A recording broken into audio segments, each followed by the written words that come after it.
Countless trees and power lines down as a result of the storm. Some areas saw winds reach over 75 miles per hour. Meteorologist Zach Petty and reporter Jordan Mansberger join us now to talk us through some of what the area is experiencing. Zach, Jordan, how are things looking?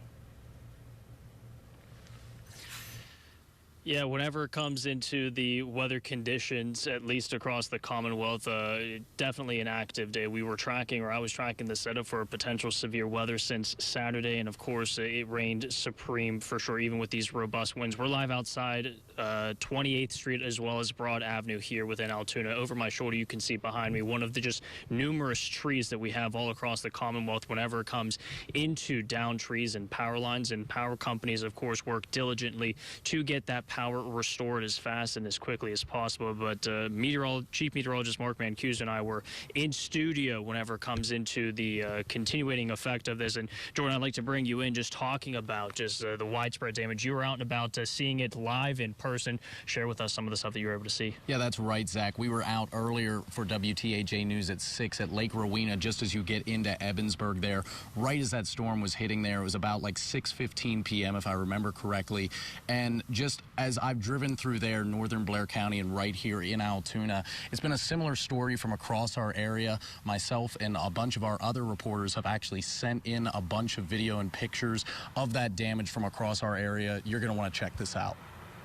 Fishermen stayed on the banks of Lake Rowena in Ebensburg until the last possible moment as heavy wind and rain ripped through town for about 20 minutes.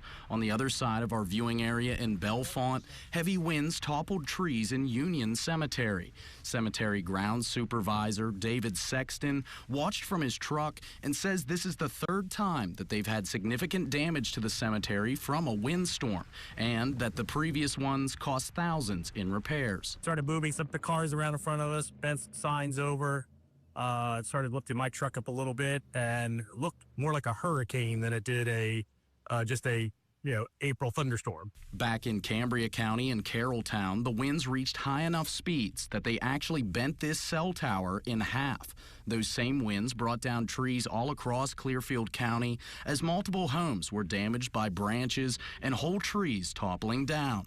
Meanwhile, in Altoona, Chuck Geist was at the Altoona Curve game just waiting for the game to restart when his neighbors started calling him. My phone started ringing. Everybody said, "Come home, your tree snapped in half. It's laying across your house and your roof." And all around Altoona, others had the same story, like on 28th and Broad Street, where someone thinks they saw lightning strike this tree before it struck a car. With all of the damage across our area, it can be hard to keep a positive attitude, unless you're Geist. You can stand here and cry, but it's not going to make it better. It's not going to make it go away. So this will keep a stiff upper lip on. Awesome. Okay.